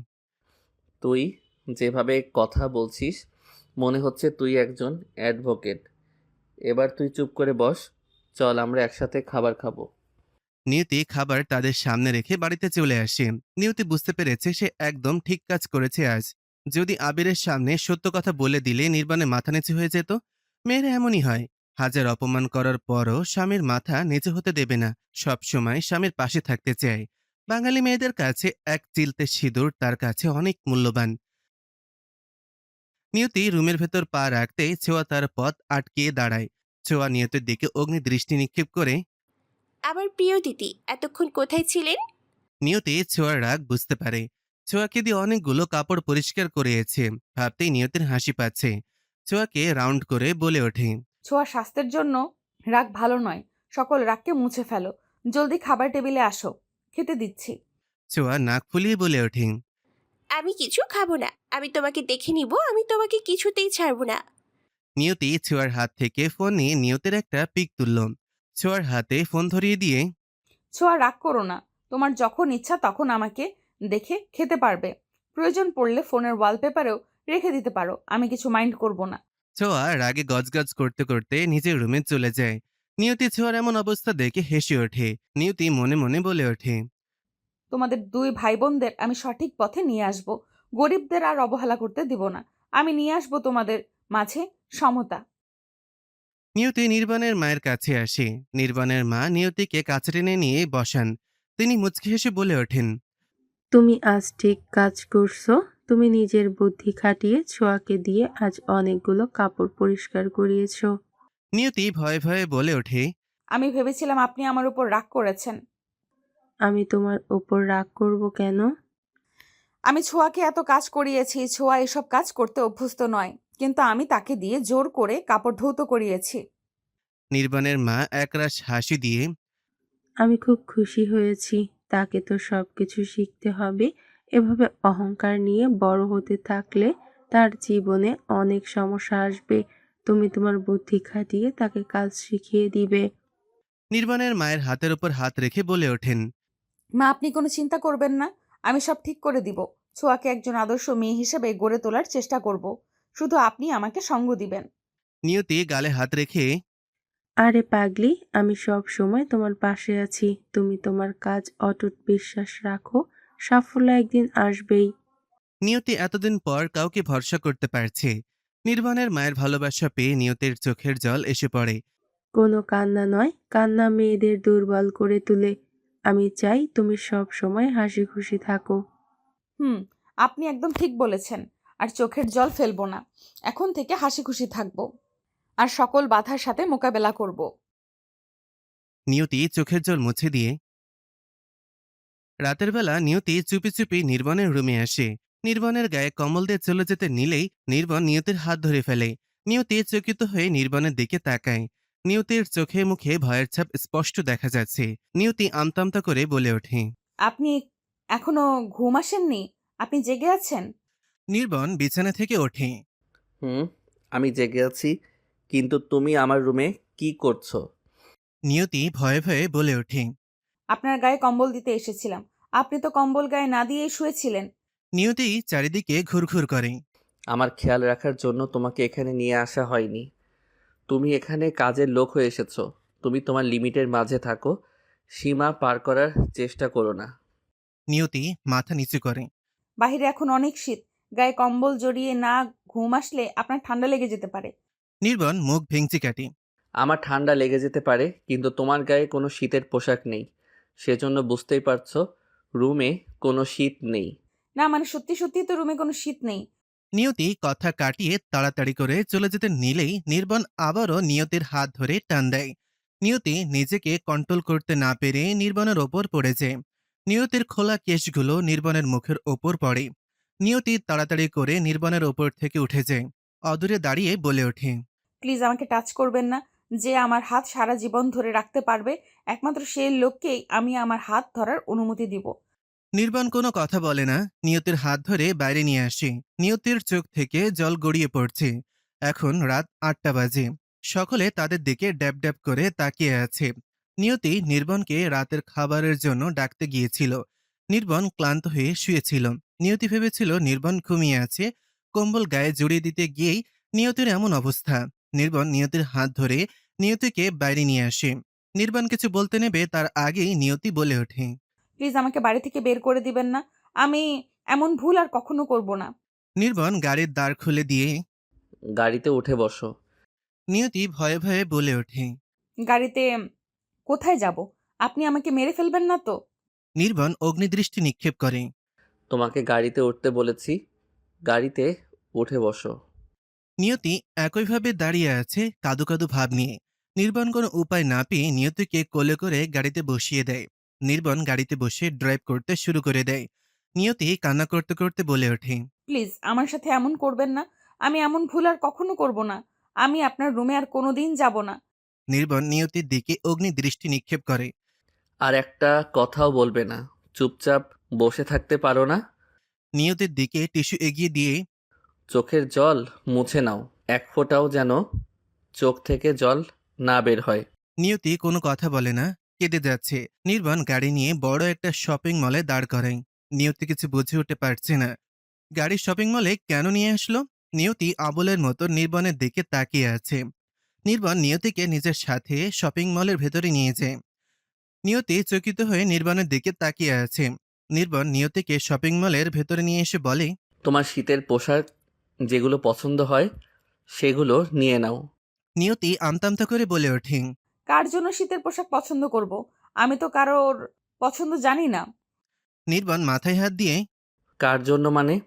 আমার জন্য শীতের পোশাক পছন্দ করো। বিড়বিড় করে বলে ওঠে। মেয়েদের নিয়ে একটাই সমস্যা, তার শীতের পোশাক নেই, সেজন্য নিয়ে আসলাম। এখন বলছে কার জন্য শীতের পোশাক কিনবে। নিয়তি একটু দূরে দাঁড়িয়ে মনে মনে বলে, আপনার শীতের পোশাক নেই আগে বললেই পারতেন। সেগুলো না হয় আমাকে টানতে টানতে নিয়ে আসলেন। আমি তো ভয় পেয়ে গেছিলাম। নিয়তি নির্বাণের জন্য কয়েকটা জ্যাকেট পছন্দ করে। কাউন্টারে জ্যাকেটগুলো নিয়ে আসতে নির্বাণের চোখ রসগোল্লার মতন বড় বড় হয়ে গেছে। নির্বাণ চকিত হয়ে তুমি ছেলেদের পোশাক পরবে? নিয়তি চোখ বড় করে আমি ছেলেদের পোশাক পরতে যাব কেন? এগুলো তো আপনার জন্য নিয়ে এসেছি। নির্বাণ দাঁতে দাঁত চেপে ধরে বলে ওঠে। আমি আমার জন্য নিয়ে আসতে বলেছি। একটু আগে তো আপনিই বললেন আপনার শরীরে পোশাক নেই, আর আপনার জন্য শীতের পোশাক পছন্দ করতে বললেন। নির্বাণ নিজের কপালে আঙুল দিয়ে দুই দিকে স্লাইড করে বলে ওঠে। তোমার বুদ্ধি কি হাঁটুর নিচে? কিছুই বুঝতে পারো না। আমি তোমার জন্য শীতের পোশাক নিতে বলেছি। নিয়তি চকিত হয়ে আমার জন্য মানে? আমার শীতের পোশাক তো আছেই। আমার কোনো শীতের পোশাক লাগবে না। নির্বাণ কিছু না বলে নিজেই নিয়তির জন্য পোশাক পছন্দ করতে থাকে। নিয়তি দাঁড় করিয়ে দেখে তার সাইজে ঠিক আছে কিনা। নিয়তি দু চোখ ভরে নির্বাণকে দেখে যাচ্ছে। নিয়তি মনে মনে বলে ওঠে। আপনি আমার এত খেয়াল রাখছেন, আমাকে মেনে নিতে পারছেন না। আমাকে একবার ভালোবাসা দিয়ে কাছে টেনে নেন, কোনোদিন আপনাকে ছেড়ে যাব না। ছোঁয়া মুচকি হেসে বলে ওঠে। আমি খুব খুশি হয়েছি। আজ এই নিয়তিকে দাদা ঘাড় ধাক্কা দিয়ে বের করেই ছাড়বে। মনে হয় দাদার রুমে পারমিশন ছাড়া ঢুকেছে। নির্বাণের মা উচ্চস্বরে বলে ওঠেন। তোমার মুখে বাজে কথা ছাড়া অন্য কিছু আসে না। তুমি যেমন সবাইকে তুমি তাই ভাবো। ছোঁয়া কর্কশ কণ্ঠে বলে ওঠে। মা, তুমি তোমার নীতি কথা বন্ধ করো। তুমি দাদাকে এখনো চিনতে পারোনি। দাদা ঘাড় ধাক্কা দিয়ে ছোঁয়াকে বের করে দিবে। নির্বাণের মা উচ্চস্বরে মুখে লাগাম দাও, তোমার মাথা থেকে বাজে চিন্তা দূর করে দাও। তোমার চিন্তা ধারণা খুব নিম্ন। ছোঁয়া কর্কশ কণ্ঠে। মা, তোমার কাছে কাজের মেয়েটা বড় হয়ে গেল। আমি তোমার কাছের কেউ না। তুমি আমার কথা না ভেবে তুমি কাজের মেয়ে নিয়তিকে নিয়ে ভাবছো। ছোঁয়া রাগ দেখিয়ে খাবার টেবিল থেকে চলে যায়। অন্য একজন সার্ভেন্ট এসে বলে ওঠে। ছোট সাহেব নিয়তিকে গাড়ি করে কোথায় জানি নিয়ে গেছে। নির্বাণের মা চকিত হয়ে কোথায় নিয়ে যেতে পারে? চিন্তার বিষয়। মেয়েটা নতুন, একটা ভুল করেছে, তাই তাকে এত বড় শাস্তি দিতে হবে? নির্বাণ নিয়তির দিকে ঝুঁকে এইভাবে তাকিয়ে আছো কেন? আমাকে না দেখে পোশাকগুলো দেখো। আসলে কেউ আমাকে কোনো দিন এইভাবে কোনো শপিং মলে নিয়ে আসেননি। আপনিই প্রথম। আপনি আমাকে শপিং মলে নিয়ে আসলেন। মন খারাপ করতে হবে না, আমি জানি তোমার সম্পর্কে সব কিছু। নিয়তি চোখ বড় বড় করে চকিত হয়ে আপনি জানেন কিভাবে? অবাক হওয়ার কিছু নেই, এখন থেকে আমি মাঝে মাঝে নিয়ে আসবো। এতগুলো পোশাক আমার জন্য? হ্যাঁ, সবগুলো তোমার জন্য। নির্বাণ সেখানেই একটা শীতের সোয়েটার নিয়তির গায়ে পরিয়ে দেয়। বাকিগুলো গাড়িতে রেখে আসে। নিয়তি নির্বাণকে নিয়ে একটা রেস্তোরাঁয় নিয়ে আসে। নির্বাণ নিয়তির পছন্দ মতন সকল খাবার অর্ডার করে। নিয়তি কোনো ভুল করলে নির্বাণ তাকে সংশোধন করে দেয়। নিয়তি যেন কোনো সংকোচবোধ না করে সেজন্য তাকে সবকিছুতে সাহায্য করে যাচ্ছে। নিয়তি নির্বাণের দিকে অপলক দৃষ্টিতে তাকিয়ে আছে। নিয়তি ভাবছে, আগে নির্বন আর আজকে নির্বনের মাঝে অনেক পার্থক্য। আমি তো এমন কাউকে নিজের পাশে চেয়েছিলাম। ডিনার শেষ করে রাত 11টার দিকে তারা গাড়িতে করে বাড়ি ফিরে আসছে। হুট করে নির্বাণ দেখতে পায় সামনে থেকে কেউ একজন পাগলের মতন গাড়ি চালিয়ে আসছে। মনে হচ্ছে সে গাড়ির নিয়ন্ত্রণ হারিয়ে ফেলেছে। নির্বাণ গাড়ি ঘুরিয়ে অন্য রাস্তায় নিয়ে যাবে তার কোনো উপায় নেই। নির্বাণ ৭ পাঁচ না ভেবে নিয়তিকে গাড়ি থেকে ধাক্কা দিয়ে ফেলে দেয়। নির্বাণ নিজের জীবনের সাথে সাথে অন্য একটা জীবন মৃত্যুর মুখে ঠেলে দিতে পারে না। সেজন্য নিয়তিকে গাড়ি থেকে ধাক্কা দিয়ে ফেলে দেয়। এতে নিয়তি সামান্য ব্যথা পেলেও তার জীবন বেঁচে যাবে। নির্বাণ গাড়ি ব্রেক করে দাঁড়িয়ে যায়। নির্বাণ ভেবেছিল সেও গাড়ি থেকে নেমে যাবে, কিন্তু নির্বাণ নামার আগেই সামনে থেকে আসা গাড়ি নির্বাণের গাড়িকে ধাক্কা দেয়। দুই গাড়ির সংঘর্ষে সামনে থেকে আসা গাড়িটার গতি বন্ধ হয়ে যায়। সেখানে স্থির হয়ে দাঁড়িয়ে পড়ে। নিয়তি চিৎকার করে কান্না করে বলে ওঠে। নির্বন, আপনি এটা কি করলেন? আমাকে বাঁচাতে গিয়ে আপনি নিজের জীবন উৎসর্গ করে দিলেন। নিয়তি দৌড়ে গাড়ির কাছে আসে। নিয়তি আসার আগেই সবকিছু শেষ হয়ে যায়। গাড়ি থেকে রক্তের জোয়ার বয়ে চলেছে। নিয়তি তাড়াতাড়ি করে গাড়ির দাঁড় খোলে। নির্বাণের মাথা ফেটে রক্ত বের হচ্ছে। নির্বাণের রক্ত দিয়ে তার সারা দেহ লাল হয়ে গেছে। নিয়তি নির্বাণকে জড়িয়ে ধরে চিৎকার করে বলে, আপনি আমাকে ছেড়ে যেতে পারেন না। আপনি আমার নিঃশ্বাসের সাথে মিশে আছেন। আপনি ছাড়া আমার সিঁথি সিঁদুরের কোনো মূল্য নেই। হে ঈশ্বর, আপনি আমার নির্বনকে আমার কাছে ফিরিয়ে দেন। তাকে ছাড়া আমি বাঁচতে পারবো না। অপর গাড়িতে থাকা ছেলেটার তেমন কোনো আঘাত লাগেনি। ছেলেটার নাম আগুন চৌধুরী। আগুন গাড়ি থেকে নেমে নিয়তির কাছে আসেন। আগুন নিয়তির কাঁধে হাত রেখে বলে ওঠে, প্লিজ ভেঙে পড়বে না। আমরা তাকে হসপিটালে নিয়ে যাব। তার কিছু হতে দিব না। দেখবে তোমার নির্বনের কিছু হবে না। নিয়তি নির্বাণকে জড়িয়ে ধরে কান্না করেই যাচ্ছে। আগুন চৌধুরীর কোনো কথা নিয়তির কান অবধি পৌঁছাচ্ছে না। আগুন নিয়তির কাঁধে একটু ধাক্কা দিয়ে বলে ওঠে, নির্বনকে হসপিটালে নিয়ে যেতে হবে। নির্বন এভাবে চলে যেতে পারে না। প্লিজ তাড়াতাড়ি তাকে হসপিটালে নেওয়ার ব্যবস্থা করতে হবে। নিয়তি আগুনের দিকে তাকিয়ে কিছু বলতে নেবে তার আগেই নিয়তি জ্ঞান হারিয়ে ফেলে। নিয়তি এত বড় একটা শক নিতে পারেনি। আগুন অ্যাম্বুলেন্স ফোন করে নিয়তি আর নির্বাণকে হসপিটালে নিয়ে আসে। হসপিটালের করিডোরে পায়চারি করছে আগুন। তার জন্য দুইটা জীবন আজ মৃত্যুর মুখে। আগুন মনে মনে প্রার্থনা করে যাচ্ছে যেন নিয়তি নির্বাণ দুইজনই ভালো হয়ে যায়। রাত 2টা বাজতে চলেছে। নির্বাণ নিয়তির কোনো খোঁজ নেই। নির্বাণের মায়ের চোখে ঘুম নেই। নির্ঘুম চোখ দুটো ছেলে মেয়েদের জন্য অপেক্ষা করছে। মায়ের মনে আগে সাড়া দেয় সন্তানের বিপদ আসলো। নির্বাণের মা একের পর এক ফোন করে যাচ্ছে। রিং হচ্ছে, কিন্তু ফোন রিসিভ করছে না। এত রাতে ছেলে মেয়ে দুইটার সাথে খারাপ কিছু হলো না তো? নির্বাণের মা আর বসে থাকতে পারল না। নির্বাণের মা মন্দিরের সামনে এসে তাদের জন্য প্রার্থনা করতে থাকেন। নিয়তির মায়ের কান্নার শব্দ শুনে বাড়ির সবাই এসে পড়ে। ছোঁয়া বলে ওঠে, মা, এভাবে কান্না করছো কেন? আমাদের একটু শান্তিতে ঘুমাতে দাও। ছোঁয়ার কথার কোনো জবাব দিচ্ছে না তার মা। তিনি এক ধ্যানে কান্না করতে করতে সৃষ্টিকর্তার কাছে প্রার্থনা করে যাচ্ছেন। ছোঁয়া তার মায়ের কাঁধে হাত রাখে। ছোঁয়াকে জড়িয়ে ধরে কান্না করে বলে ওঠেন, নির্বন ফোন ধরছে না। নির্বনের অনেক বিপদ। প্লিজ তুমি সকল ড্রাইভারদের পাঠিয়ে দাও নির্বনকে খোঁজার জন্য। ছোঁয়া মাকে সান্ত্বনা দিয়ে বলে ওঠে, মা, তুমি চিন্তা করো না, দাদার কিছু হবে না। আমি ওই নিয়তিকে কিছুতেই ছাড়বো না। নিয়তি দাদাকে আসতে দিচ্ছে না।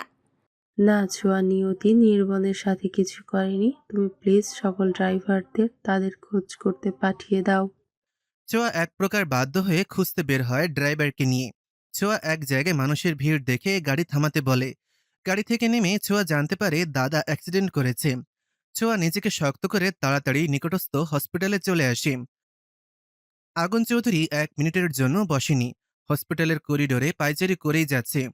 ডাক্তার নির্বাণের সাথে কি করেছে জানা নেই। কেন এত সময় নিচ্ছে? নিয়তের জ্ঞান ফেরার পর শুধু নির্বাণ করেই যাচ্ছে।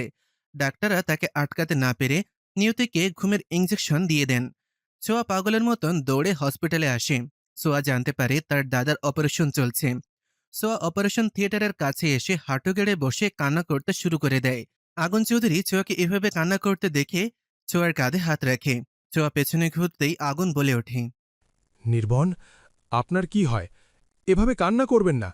নির্বন একদম ঠিক হয়ে যাবে। ছোঁয়া কোনো কথা না বলে আগুনকে মারতে শুরু করে। তুই তুকারি করে বলতে শুরু করে, তুই আমার দাদাকে মেরে ফেলেছিস। আমি তোকে মেরে ফেলবো। আমার দাদার গায়ে থেকে যতটুকু রক্ত ঝরিয়েছিস তার দ্বিগুণ রক্ত আমি তোর দেহ থেকে ঝরাবো। বাবা মারা যাওয়ার পর নির্বাণ নিজের বোনকে কখনো বাবার অভাব বুঝতে দেয়নি। সব সময় সব কাজে ছোঁয়াকে সঙ্গে নিয়ে গেছে। ছোঁয়ার মা অসুস্থ হওয়াতে ছোঁয়াকে সময় দিতে পারেননি। দাদার অসামান্য ত্যাগ ছোঁয়াকে খুব মনে করিয়ে দিচ্ছে। আগুন ছোঁয়াকে বোঝানোর চেষ্টা করছে। দেখেন ম্যাম, আমি ইচ্ছে করে ওনার সাথে এমন করিনি। আপনি ভুল ভাবছেন। একটা অ্যাক্সিডেন্ট মাত্র। ছোঁয়া কর্কশ কণ্ঠে উঁচু স্বরে, কুত্তা, তোকে আমি ছাড়বো না, তোকে আজ আমি মেরেই ফেলবো, তোকে আমি পুলিশের হাতে ধরিয়ে দিব। ছোঁয়ার ফোনে তার মা ফোন দেয়। ছোঁয়া চোখের জল মুছে নিজেকে শান্ত করে। মা, দাদার কিছু হয়নি, দাদা একদম ঠিক আছে, আমি দাদাকে নিয়ে বাড়ি ফিরছি। ছোঁয়া আর কিছুই বলতে পারল না। ছোঁয়ার কথা আটকে আসছে, তাই ছোঁয়া ফোন কেটে দেয়। ছোঁয়া তার অসুস্থ মাকে অ্যাক্সিডেন্টের খবর দিতে চায় না, সেজন্য তার মাকে মিথ্যা কথা বলে। অপারেশন থিয়েটার থেকে ডাক্তার বের হওয়ার সাথে সাথে ছোঁয়া ডাক্তারের কাছে যান। টলমলে চোখ নিয়ে বলে ওঠে। ডক্টর, দাদা ঠিক আছে তো? দাদার কিছু হয়নি তো? ডক্টর ছোঁয়ার কথায় কোনো উত্তর না দিয়ে মুখ কালো করে চলে যেতে থাকে। ছোঁয়া ডক্টরের সামনে এসে আবার পুনরায় প্রশ্ন ছুড়ে মারে ডাক্তারের দিকে। কি হলো ডক্টর? কোনো কথা বলছে না কেন? যত টাকা লাগে আমি দেবো, তবু আমার দাদাকে ঠিক করে দিন। ডক্টর মলিন কণ্ঠে বলে ওঠেন। ম্যাম, আমার সাথে আমার কেবিনে আসেন, সেখানে আপনাকে সব কিছু খুলে বলছি। ছোঁয়া আর আগুন ডক্টরের পিছু পিছু ডক্টরের কেবিনে আসে। ছোঁয়ার চোখ থেকে অনবরত অশ্রু গড়িয়ে পড়ছে। ছোঁয়ার এর আগে কখনো কারোর জন্য এত কষ্ট হয়নি। নিজের বাবার জন্য এতটা কষ্ট হয়নি যতটা কষ্ট হচ্ছে দাদা নির্বাণের জন্য। ডাক্তার মুখ কালো করে বললেন। আমি আপনাদের কাছ থেকে কিছু লুকাতে চাই না। নির্বনের অবস্থা খুব খারাপ, আমরা কিছুই বলতে পারছি না। আর কিছু না বলে ডাক্তার দুই হাত মুঠো করে মাথা নিচু করে কথা বলা বন্ধ করে দেয়। ছোঁয়া ডাক্তারের কথা শুনে জোরে জোরে কান্না করতে থাকে। আগুন ছোঁয়াকে অভয় দিয়ে ডাক্তারের দিকে প্রশ্ন করে। প্লিজ ডক্টর, এভাবে অর্ধেক বলে আমাদের দুশ্চিন্তায় ফেলবেন না, আমাদের সব খুলে বলেন। নির্বনের যদি 24 ঘন্টার মাঝে জ্ঞান ফিরে না আসে, তাহলে তাকে বাঁচানো সম্ভব নয়। আগুন ছোঁয়ার হাতে হাত রেখে ছোঁয়াকে ভরসা দেয়। আগুন আবার বলে ওঠে। নিয়তি ঠিক আছে তো? তার অবস্থা এখন কেমন? একটা নার্স এসে বলে। নিয়তির অবস্থা ভালো নেই, তার জ্ঞান ফেরার পর শুধু নীরবের খোঁজ করে, সেজন্য তাকে ঘুমের ইঞ্জেকশন দিয়ে ঘুম পাড়িয়ে দেওয়া হয়েছে। দেখতে দেখতে সকাল হয়ে যায়। ছোঁয়া তার মায়ের কাছে কিছু লুকাতে পারল না। ছোঁয়া তার মাকে সবকিছু বলে দেয়। ছোঁয়ার মায়ের অবস্থাও নাজেহাল। একমাত্র ছেলের এমন অবস্থা দেখে নিজের বিপি বাড়িয়ে ফেলেছে। নিয়তি নির্বাণের মায়ের কাছে পায়ের কাছে বসে কান্না করে চলেছে। তাদের সাথে আগুন চৌধুরী রয়ে গেছে। তার গায়ে সে রক্তমাখা শার্ট, সেও কোথাও যায়নি। সে নিজেকে দোষারোপ করে যাচ্ছে। তারপর আসে সেই মুমূর্ষু মুহূর্ত। 24 ঘন্টা হতে কিছু সময় বাকি রয়েছে। সকল ডাক্তার তাদের আশা ছেড়ে দিয়েছেন। সকলেই বলাবলি করছেন নির্বাণ আর বেঁচে নেই। যেখানে মানুষের আশা ভরসা শেষ হয়ে যায়, সেখান থেকেই মহাদেবের আশীর্বাদ শুরু হয়। একটা নার্স নোটিস করে নির্বাণের হাতের আঙুল নড়ানোর চেষ্টা করছে। নার্স বলে ওঠে। স্যার, পেশেন্ট রেসপন্স করছে। নার্সের কথা শুনে সবাই নির্বাণের দিকে তাকায়। নিয়তি ভেজা চোখে একটু আশার আলো দেখতে পায়। নির্বাণের মায়ের চোখ এখনো ছলছল করছে। এটা কোনো কষ্টের অশ্রু নয়, সুখেও মানুষের চোখে অশ্রু আসে। ডাক্তার সবাইকে বাইরে যেতে বলেন। সবাই ডাক্তারের কথা মতন বাইরে চলে আসে। সবার মুখে হাসি, হাতে যেন চাঁদ পেয়ে গেছে সবাই। সবথেকে বেশি খুশি হয়েছে ছোঁয়া। নিয়তি আগুনকে হসপিটাল থেকে চলে যেতে বলে, কিন্তু আগুন চলে যাওয়ার পাত্র নয়। আগুন নিজের পোশাক পরিবর্তন করে হসপিটালে থেকে যায়। ছোঁয়াকে শক্তি জোগানোর জন্য আবির চলে আসে হসপিটালে। বিপদের সময় মানুষ চেনা যায় কে কাছের মানুষ। নিয়তি নির্বাণের মাকে বাড়িতে পাঠিয়ে দেয়। তিনি হসপিটালে থাকলে অসুস্থ হয়ে পড়বেন। নিয়তি চায় না আর কেউ অসুস্থ হয়ে পড়ুক। দুপুরের দিকে আবির ছোঁয়ার কাঁধে হাত রাখে। চলো ছোঁয়া, মুখে কিছু দেবে, কাল থেকে তুমি মুখে কিছু দাওনি। ছোঁয়া এক বুক কষ্ট নিয়ে। আমার খেতে ইচ্ছে করছে না, প্লিজ আমাকে খাওয়ার জন্য জোর করবে না। আবির ছোঁয়ার সামনে হাঁটু গেড়ে বসে। আবির বলল। ছোঁয়া, তুমি না খেলে অসুস্থ হয়ে পড়বে, প্লিজ অল্প কিছু পরিমাণ খেয়ে নাও। ছোঁয়া কাঁদো কাঁদো স্বরে। প্লিজ আমাকে খাওয়ার জন্য জোর করবেন না, আমার একটু ক্ষুধা নেই। পৃথিবীতে ভাই বোনের ভালোবাসার কোনো তুলনা হয় না। বোন ভাইকে ছাড়া থাকতে পারে না, ভাই বোনকে ছাড়া থাকতে পারে না। ভাইয়ের অভাব বুঝতে পারে সেই বোন যার কোনো ভাই নেই। তেমনি বোনের অভাব বুঝতে পারে বোনহীন ভাইগুলো। ভাইয়ের শোকে পাথর হয়ে গেছে ছোঁয়া। দূর থেকে সবকিছু দেখছিল নিয়তি। নিয়তি ছোঁয়ার কাছে এসে। ছোঁয়া, জিদ করো না, তুমি কিছু খেয়ে নাও। প্লিজ দিদি, আমাকে বিরক্ত করুন, আমার গলা দিয়ে কিছু নামবে না। নিয়তি ছোঁয়ার কথা শুনে চকিত হয়ে যায়। ছোঁয়া কখনোই নিয়তিকে পাত্তা দিত না। সবসময় নিয়তিকে ইগনোর করে চলত। অপমান করতে দুইবার ভাবত না। নিয়তি ছোঁয়ার কাছে বসে। নিয়তি ছোঁয়ার হাতে হাত রেখে। তুমি কি তোমার দাদাকে ভালোবাসো না? নিয়তির দিকে চোখ করে তাকিয়ে। আমি আমার দাদার জন্য সবকিছু করতে পারি। আমার জীবনের থেকে বেশি আমি আমার দাদাকে ভালোবাসি। তুমি কি জানো তোমার জন্য দাদা কষ্ট পাচ্ছে। তোমার দাদা সব সময় তোমার হাসি খুশি মুখ দেখতে চাইতো। ছোঁয়া মাথা নাড়িয়ে সম্মতি জানায়। নিয়তি ছোঁয়ার হাত ধরে বলে ওঠে, তোমাকে তোমার দাদার জন্য শক্ত হতে হবে। তুমি তোমার দাদার সাহস হবে। প্লিজ মন খারাপ করো না, খাবার খেয়ে নাও। নিয়তির কথা মতন ছোঁয়া খাবার খেতে রাজি হয়ে যায়। আবির ছোঁয়ার হাত ধরে নিয়ে যেতে নিলেই ছোঁয়া থেমে যায়। আবির চকিত হয়ে আবার কি হলো সোয়া, তুমি দাঁড়িয়ে পড়লে কেন? ছোঁয়া নিয়তির হাত ধরে। নিয়তি চলো আমাদের সাথে, তুমিও কাল থেকে কিছু খাওনি। নিয়তি মলিন হাসি দিয়ে আমার কিছু হবে না, তুমি বরং খেয়ে আসো। এখানে তো একজন থাকতে হবে। ছোঁয়া অভিমানী স্বরে বলে ওঠে। এখানে কাউকেই থাকতে হবে না, দাদার কিছু হবে না, আর আমরা দূরে কোথাও যাচ্ছি না। নিয়তির এক প্রকার অনিচ্ছা থাকা সত্ত্বেও তাদের সাথে খাবার খেতে চলে আসে। লোক দেখানোর মতন কিছু খাবার দুইজনে খেয়ে নেয়। আবার পুনরায় চলে আসে নির্বাণের কাছে। দেখতে দেখতে হসপিটালে কেটে যায় 12 দিন। ছোঁয়া আবিরের সাথে মিলে ব্যবসার কাছে যোগ দেয়, যেন নির্বাণ সুস্থ হয়ে সবকিছু ফিরে পায়। নিয়তিকে সঙ্গ দিয়ে গেছেন আগুন চৌধুরী। আগুন নিয়তির প্রেমে পড়ে যায়। আগুন জানে না যে নিয়তি নির্বাণের ওয়াইফ। আগুন ভালোবাসার টানে একবার হলেও নিয়তিকে দেখতে আসে। নিয়তি নিজের সবকিছু দিয়ে নির্বাণের সেবা যত্ন করে যাচ্ছে। আজ নির্বাণকে বাড়িতে নিয়ে যাওয়ার জন্য সবাই এসেছে। নির্বাণ এখনো বিছানাবাসী, কথা বলতেও পারে না, কোনো কাজ করতেও পারে না। হাঁটাচলা করার জন্য অন্যকে ভর করতে হয়। নির্বাণকে বাড়িতে নিয়ে আসে। রাতের বেলা সবাই যখন নির্বাণের রুম থেকে চলে যায়, তখন নির্বাণ নিয়তিকে বলে ওঠে, তুমি কেন আমার জন্য এত কষ্ট করছো? আমি তোমার সাথে অনেক খারাপ ব্যবহার করেছি। নিয়তি ছলছল চোখে প্রতিশোধ নেওয়ার জন্য সুস্থ করতেছি। অসুস্থ মানুষের সাথে তো আর প্রতিশোধ নেওয়া যায় না। সুস্থ হবার পর আমি আমার প্রতিশোধ নিব। আপনাদের ভালোবাসাই আমাদের অনুপ্রেরণা।